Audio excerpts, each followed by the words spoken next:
Thanks for joining us for Fox 43 News at 5. I'm Melena Brown.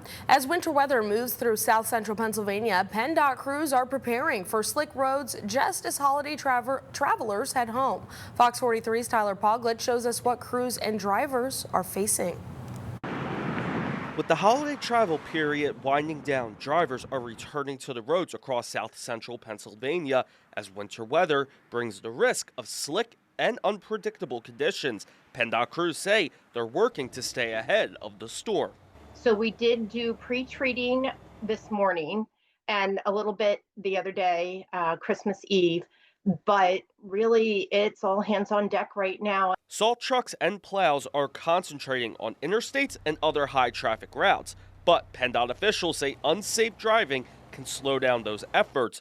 Officials warn that heavy traffic and reduced visibility can make it harder for crews to treat roads quickly and effectively. It may be that if we need to get around to something to lay material down, we're going to have to come in the back way. So it really ties things up.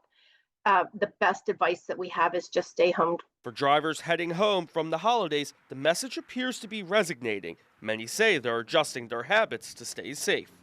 I'm more cautious about other drivers. I tend to increase my following distance and be aware of my surroundings more. PennDOT officials are also reminding drivers to be prepared by carrying emergency supplies and checking road conditions before leaving. Crews say certain areas will require extra attention as temperatures drop. The interstates, the bridges are going to be some of our priority routes, overpasses, any place that does not normally see the sun, so it's shaded, because those are the areas that are going to ice up first.